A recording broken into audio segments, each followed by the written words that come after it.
Welcome to Growth Cultivated, a Blue Bonsai Group podcast where we talk about how we can build more sustainable growth for health, wellness, and aesthetics businesses. I'm your host, Michelle Cassini. Today, we're joined by Daniel Licursi, president of PharmaGel International. We're going to discuss what it takes to build an enduring beauty brand in a trend-driven industry. Hi, Daniel. Thank you for having me. Yes. We're so happy to have you on the show today. If you wouldn't mind just kicking us off and telling us a little bit about PharmaGel International, about your products, and potentially just bring us up to speed with some of the more recent trends potentially you guys have been focused on. Yeah, so we've been around now for over 40 years. We purchased the brand from a husband and wife 25 years ago, roughly. They're from Northern California. They were very big on the clean beauty at the time, which was not so in fashion, I guess, back then. But they had roughly 5 or 6 different SKUs, different products then, and we've since grown it to roughly 30. We then launched in Cosmoprof, which obviously is an outlet that a lot of professionals know, as well as independent distributors and salons and some estheticians in different places. We also launched it internationally. So you'll see it in Europe, Turkey, some in South America, Saudi Arabia, and the Middle East. So yeah, we've been able to do that around the world. We've always prided ourselves on owning our own formulations. We don't white label anything. We're not trend chasers necessarily. If it works, we'll test it. We go through kind of how we test and how we do it, and then we release it. And that's why I think we have such a loyal following and have had for years. Like I said, we don't really chase trends. So it allows us to kind of pick and choose what we think is important and what we feel is good for our brand and for our customers. Just to clarify, are the products that you are selling, are those directly to consumers as your end customer, or do you particularly sell to spas and cosmetic companies? Like explain that business model if you would. So for the most part, the end user, the professional, will use it either on their clients themselves or they will buy it for themselves.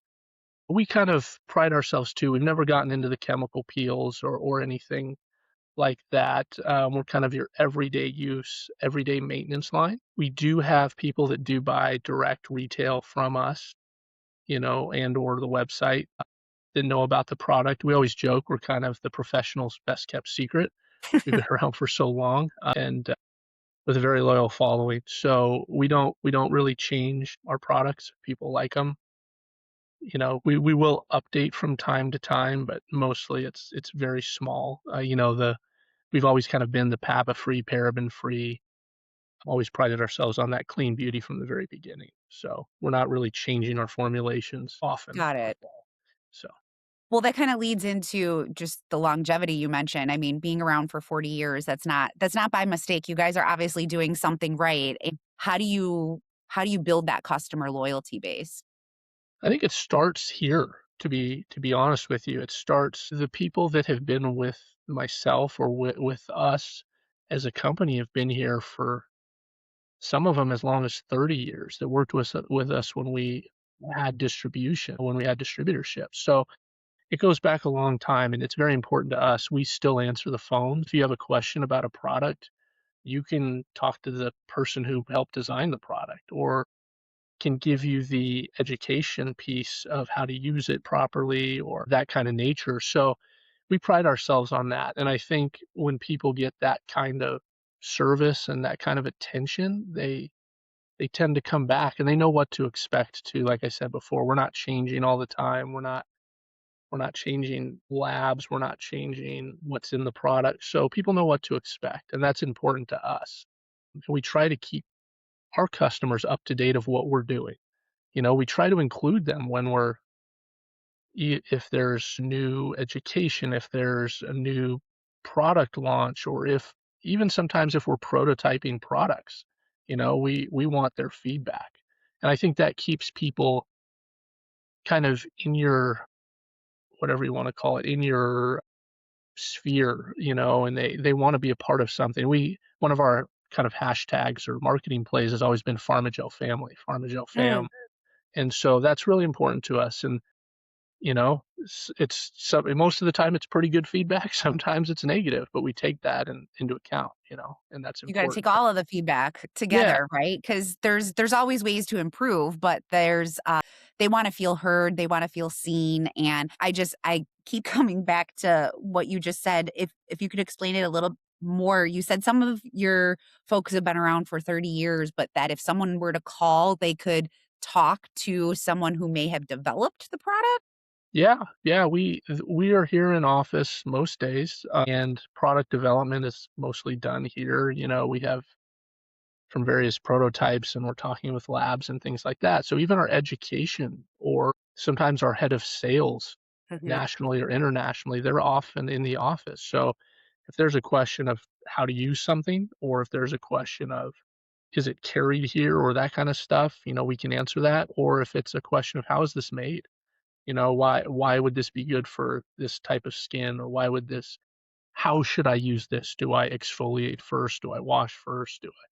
That kind of stuff we're here to answer. And that's, to me, what makes me more happy than anything else is hearing longtime customers or somebody who maybe just found us that says, hey, I've got some problem skin, and we help them, and they actually see a clear difference, and they're so happy. That's what's kept me in the industry for a long time, because there's not very many industries where you can get that kind of direct feedback. And see the And results, yeah, make people feel better about themselves every day. of course.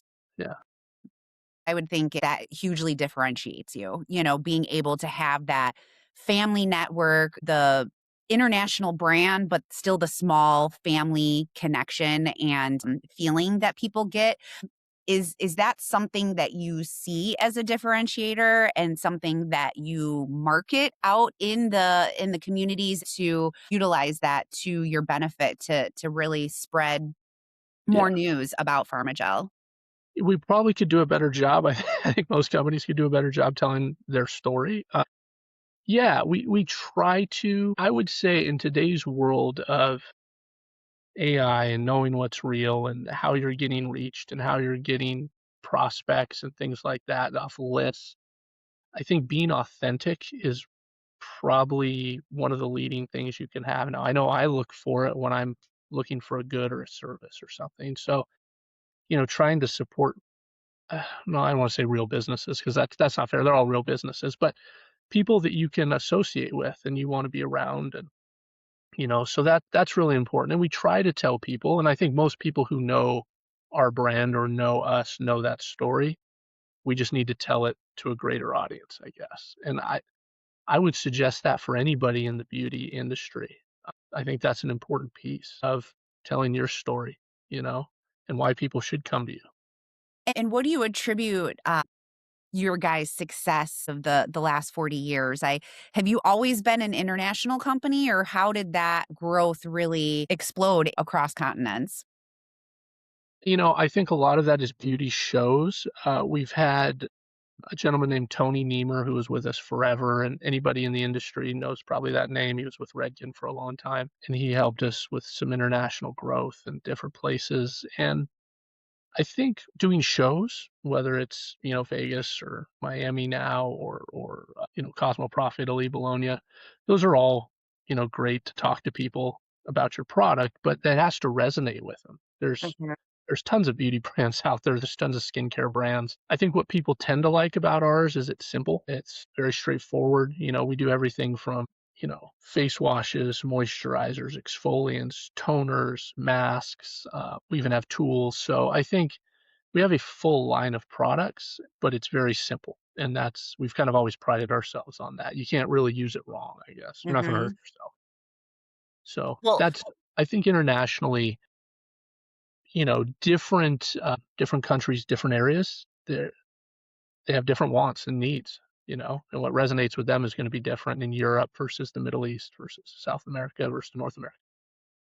but you obviously have a brand and products that really fill a fundamental need across most people, are probably very attractive across many different cultures as well. Yeah, and they work, and we try to keep a price point that we feel is fair. I mean, we've fought, I think, like most people that listen to your podcast understand with the inflation and everything else. We really fought to maintain our price points as best we could, and we didn't have these big, changes and stuff like that because we really want to offer a product that works at a price that people, for the most part, can afford. You know, so that's always been important for me. And I remember you saying, you really wanted to kind of get up with the times and have been doing some things that are really different for PharmaGel, but maybe more mainstream for some other beauty companies. Would you be able to talk a little bit to that and how that evolution has played out? Yeah, I've been in beauty long enough to see modern salon in the magazines and, how it's evolved and, now with social media and TikTok and everything else, right? So for us, we were always, like I said, kind of a hidden secret and we knew we had to adapt. And so we really tried to reach people in different places. The demographics change. I think most people would agree that Facebook's clientele is different than Instagram. This is different than TikTok and all of the above. So we've really tried to tell our story in various places. When I came in, we hired a new PR firm for both brands. We hired some help with online sales because that was just something that we just never really focused on as Mhm. much. So that was a change. We've looked at new. We've Pinterest has been a piece that we've added. We've done stuff that's more on the hair care side, but Mhm. even skincare as well. We've done some stuff. Obviously, Instagram Meta's been big. We're kind of, I don't want to say dabbling. That's not fair, but we definitely are on TikTok now, and people are talking about it. So we try to strategically do that. Obviously, we're not a huge brand with huge money behind us where we're going to kind of flood the channel, you know. So Is that something that you do through organic social media in your content creation, or do you guys also try paid ads and really more of that traditional paid media route? it's a good question. I think a, there's two sides to that, and they can both be very successful. I mean, organic is great because the cost is relatively low, versus paid. And paid, you never know how it's going to resonate with your customer. Does it sound like it's paid, or does it sound like Mhm. it's actually a real story, or real product review, I guess, whatever you want to call it. So we've done We've done both. We really haven't done much paid media to be transparent. Most of it is organic. I would say over 90%. The people that post for us or that post products or post services or whatever, they're fans of our brand and have supported most of them for a long time. That's great. I mean, that's the dream, right? Where you have organic content that's really just fueling the engine and you don't have to spend a ton. It sounds like you guys have some pretty loyal influencers and has that also happened organically or do you have any type of influencer programs that you've been monetizing to help build the brand? We do have some affiliate programs, and some. I don't want to say successful. It's hard. Obviously, it's hard to measure always, but Mhm. yeah. But most of the people that come to us, we're not seeking them out. They're approaching us because I tried. I've used Hydro Cleanse forever, or I've used DN24 forever, and I like. Can I tell people about it? More of a situation than us reaching out to them. Do you want to try this product, and then moving on from there. And it goes back to what you said about that authenticity. I mean, when people see real people, not people in a commercial, I think it just resonates in a different way. And when they can see and identify with individuals who look like them or generationally, similar to them, same background, same skin color, it all really starts to resonate. And so I think the fact that you guys have built that organically, is really impressive because I think it really speaks to the quality of your brand and that loyalty and customer retention that you have as well too. Yeah, no, the organic influencer there was a time when macro influencers, the bigger the better, right? And then the question always becomes, how much do they really influence buying habits, right? I mean, obviously some do, right? Some are very influential, others maybe not so much. So your cost is very high with those type of influencers. And the brand was not in a position to financially, go Hmm. that route. So we just leaned into the people that we knew and the people that have liked our brand for a long time. And it served us well. I mean, our goal was never to be the biggest skincare brand. Our goal was never to, maybe sell or grow as fast as we could to sell. That's never kind of been our goal here as long as I know and as long as I've been in my position. So That's a good transition because there are a lot of beauty brands out there that are really, hot to trot in their growth and they want that rapid scaling. But what do you see as some of those brands' mistakes along the way as they're doing that? yeah, I mean, look, it's hard to say it's a mistake when you sell in 2 years for $1 billion, right? Like if that's your goal. Ours has never been that way. We try to make the best products we can, like I said, at a price point that most people can afford. And so I think when you try to scale too big too fast, and I'm not the only one that's going to tell you this, but cash flow becomes a problem, right? Mhm. Like, congratulations, you opened up, pick one, Ulta, Sephora, any of the big guys, and now you've got to do that. And so, do you have the money behind you, or do you have to take a loan? Can you get the products made in time? Can you get corrugated? Can you get packaging? Can you do that as well as launch a entire marketing campaign? There's a lot of moving parts, right, when it comes to launching a product, let alone an entire line into a place to be successful. And what's your favorite part of that process? Because you have done it all, it sounds like, in your career from distribution to really being able to be on the sidelines, selling to a company like Walmart, to working with professionals, to, I mean, you've kind of got a taste of it all. What has been your favorite part of being in the beauty industry? My favorite part is the people. Honestly, like I know it sounds kind of cliche or whatever, but it's like I enjoy the day to day. I mean, we had some people in office yesterday from a major retailer, and I sit in on the meetings because I want to hear what they have to say. I enjoy that part of it. The business part's it's great, and it's all part of what we do here.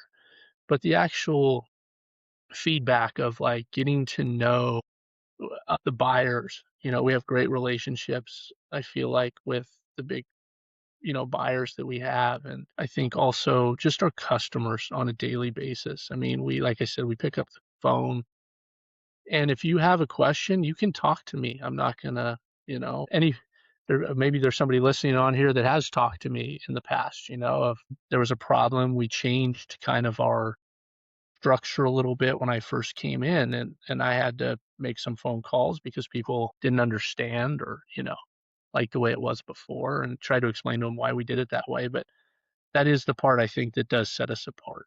You're gonna talk to somebody, and you may not always like the answer that we may give, but you're gonna you're gonna get an answer. So Awesome. And I think you mentioned a little bit earlier in terms of AI and just how to really keep a personal connection, with your customers, being able to really pick up the phone. I'm interested to hear how technology has really helped advanced PharmaGel, but at the same time, how you might have been, cautious to adopt some of these things based on your business model and the loyalty of your customers. yeah, that's a tough question. I feel like we battle that every day from a standpoint of, would it be easier to hire an AI agent to answer phones? Yeah, probably. Would it be easy? Would it save money? Yes, but that's just not something that at least myself and the ownership feels is we feel like the personal touch trumps that. And so now that being said, AI and those kind of things, can they help you with product development? Yeah, they probably can. Can it help with kind of what's going on in the current climate? Sure. Kind of help you there. Marketing, yes. I mean, there's definitely things. So I think all of us are trying to balance what that looks like, what it's Mhm, going to look like going forward. Now, it used to be if you were going to make a packaging change or if you were going to make a change, you hire big firms and you have outreach and you do all these things. I mean, now things can turn so much quicker, right? So I think that is the biggest differential. And Elf Beauty, when they came in, they were like one of the first. I mean, they could see, say, TikTok, and they could see a trend, and they could go trend to shelf in 14, 15, 16 weeks, where like that was unheard of. You couldn't, mhm. I mean, you could see a trend and it might take you a year, And how to, quickly does something like that happen now? get to shelf very, very quickly. I mean, does that mean the product's great? That's debatable, Mhm. but yeah, it moves much quicker than it used to with technology. And I think, your estheticians that own a shop or a store or, people like that, I think there is ways to lean into technology to help you maybe book more clients or rebook more clients more easily, right? Or to see what treatments are out there in the market and maybe what you want to change or add Mhm. something new. So I do think there's pieces like that that definitely help. You're not guessing as much, if that makes sense. Yeah, absolutely. What do you see as something that you're really challenged with right now? Like what is a big area of opportunity for PharmaGel International right now in terms of resources, efforts, planning, whether it's short term or long term planning that you guys are really focusing on for the future? I think the hardest part in an industry that's become flooded with brands and products and is how to number one, how to stand out, right? Like Mhm. how to maintain your what you do and be different. What's a differentiator, right? I think without getting too much into business development piece of it, I mean, the cost of doing business has obviously gone up. Taking a loan out right now, anybody who's doing that can tell you that obviously interest rates are going up.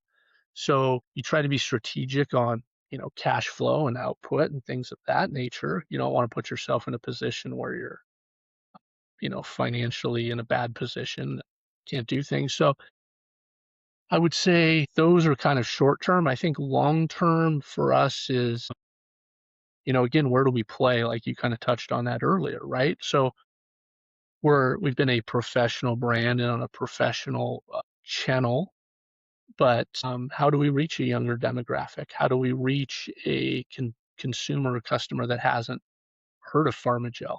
Mhm. Why would they want to pick PharmaGel? Versus the hundreds, if not thousands, of other brands that have launched in the last decade.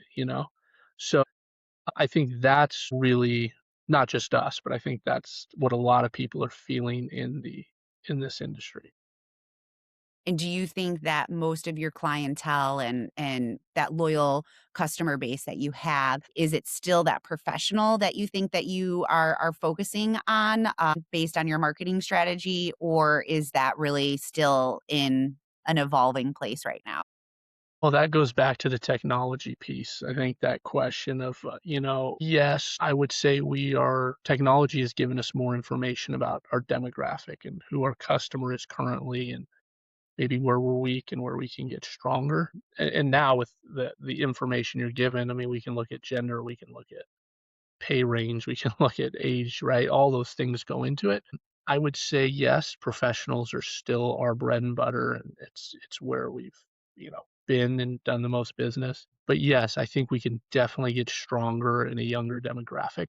I think we can definitely get stronger. Price point, call it 15 years ago, we might have been more on the high side, Mhm. but now because we've been able to maintain our price points and due to inflation, we've done all these Good. things that I would say now we're more middle tier. So that gives us some opportunity to Interesting. maybe approach people that, you know, $40 for a serum, or now, I mean, you have serums that are 160 and $200, right? Like, so I think it opens up more markets for us and opens up more opportunity there price wise. So we're kind of exploring that of like, okay, well, how do we reach these people and where do we Mhm. reach them, right? Where do they shop? And if we're not there, how do we talk to them in a way that it's going to resonate, right? Whether it's social media, like you're saying, or influencer, or how do we do that? And that's internally, that's been a lot of talk here in the last 6 months of, okay, like we know where we're strong, like we're not going to, forget that. But at the same time, let's see if we can open up some more channels. And you know what? If they come to us, we can talk to them, but you got to find a way to engage the customer. I think it's really impressive that you usually products will increase their price point at the same rate as inflation is increasing, but the fact that that has not happened at PharmaGel, is, I think, just a testament to your brand and allows you to still have a very considerable price point that's affordable to a wider range of customers. Yeah, I mean, not trying to, get into the political climate or anything, but people definitely feel the pinch right now, and you see it. And how do I put this in a way that basically we're trying to give you the best product we can at the price point it's at, and we've had some great products in R&D and some new things that we've even talked about launching new lines just because they didn't really fit into our category. It's like, hey, we kind of sit in this, call it, 18 to $60 range. We had some great Mhm. products that were going to be 80 or $100, and we just didn't feel like it fit at where we were at. And I'm not even saying, I mean, we've shelved them, but they're not, we could bring them out in the future. But yeah, we're really cognizant of that.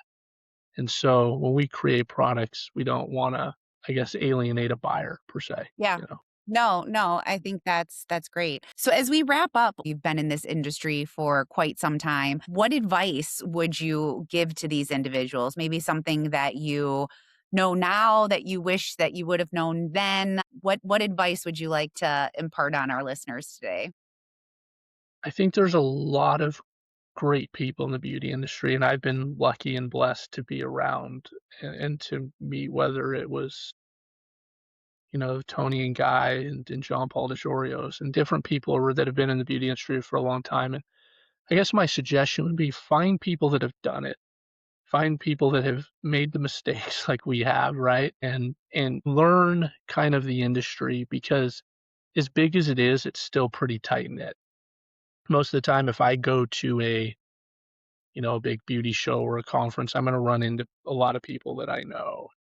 I think it's a great industry to get into. I think I don't want to say recession proof. That's not fair, right? But like an industry that people want to feel good about themselves, Mhm. and that feels great. And I think you have to understand that when you're launching products or you want to be a manufacturer, the business side that goes into that, it's not just like launching a product. I mean, nowadays you can launch a market, whether it be Amazon or TikTok Shop or all of those, fairly easy. But the product itself, you have to make sure that, like I said before, that you can create it. You can create it in a big enough number that you have the cash flow behind you, that even if you get orders, you can fulfill them. All of that business side of it. And then when you start talking internationally and different health rules, I mean, that's a whole nother podcast in itself, right? Exactly. So, but I think, to me, it's a great industry, and there's a lot of great people and a lot of people that have done it and been there. And I think that's my biggest takeaway, is that find somebody and then learn from them and start. And then from there, you can, let's say, pick your road. Maybe you like the operational part of it, right? Maybe you fall into the back end finance part and that kind of thing. I mean, I'll be honest, the gentleman that runs our warehouse and the operations part of that is just as important, frankly, as somebody like myself or my CFO. There's so many moving parts to that, and getting stuff out on time and making sure that if I'm sending it to Saudi Arabia, that this person's being contracted and contacted properly. And so, like I said, that's the thing. It's not just as simple as launching a product. We always use sunscreen as an example because sunscreen's an FDA regulated product. It's considered a drug. Most people don't know, but you can't just write a number on the bottle. It's got to go through FDA testing. And now you're talking about, weeks and months of testing along with several $1,000s to launch a sunscreen. And that's if you're launching one that's, maybe kind of been around. Now you want to talk about, now you got prototypes and everything else. So it's not as simple as it sounds. It sounds very complex, but you guys have found a way at PharmaGel International to keep things simple, keep things the PharmaGel family way, that has really had created a very loyal base of customers. So congratulations on that. I wish you continued growth, and we just really appreciate having you on the show today, Daniel. Thank you. Yeah, anytime. I love it. Well, we love talking about it. So Wonderful. Well, to our listeners, thank you for joining us again on Growth Cultivated, a blue bonsai product. If you found this conversation helpful, please be sure to subscribe and share with others in the industry. Until then, keep cultivating smarter growth.